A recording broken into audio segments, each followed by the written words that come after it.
मोदी शनिवार को उड़ीसा के झारसुगुड़ा पहुंची। उन्होंने जनता को करीब 38 मिनट तक संबोधित किया। इस दौरान पीएम ने आत्मनिर्भर भारत, जीएसटी बचत उत्सव, कांग्रेस शासन में भ्रष्टाचार जैसे मुद्दों पर बात की। पीएम ने कहा कि टेलीकॉम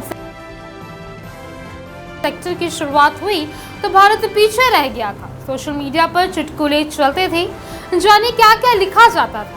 अब भारत स्वदेशी 4G टेक्नोलॉजी वाला पांचवा देश बन गया है। मोदी ने कांग्रेस शासित राज्यों में जारी लूट तंत्र का भी जिक्र किया। पीएम ने कहा केंद्र सरकार ने टैक्स घटा दिया है, लेकिन हिमाचल में कांग्रेस सरकार जनता तक इसका लाभ नहीं पहुंचा रही है। वे अपना टैक्स लगातार लूटने में लगी है, अब भी हरकत में से बाज नहीं आ रही है।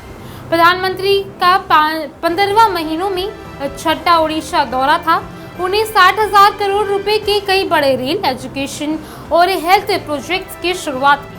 साथ ही बीएसएनएल की स्वदेशी 4G टेक्नोलॉजी की शुरुआत की। 22 सितंबर के बाद अब आप देखिए, ये बयानबाजी करने वाले लोगों के करतूत देखिए।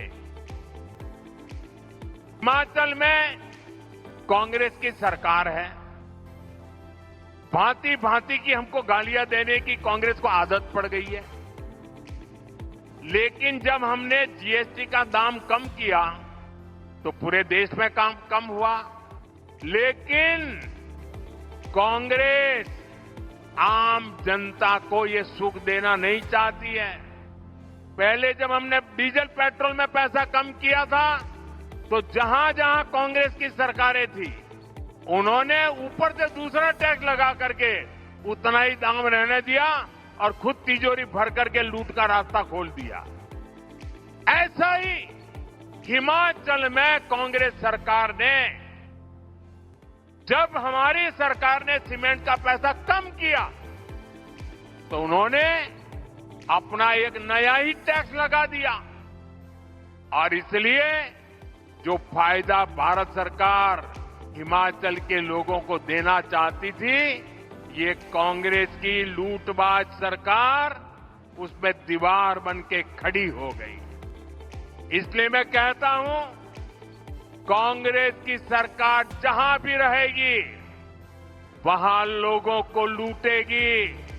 इसलिए देश के लोगों को कांग्रेस से सावधान रहना ही है और उसके साथियों से भी बच के रहना है।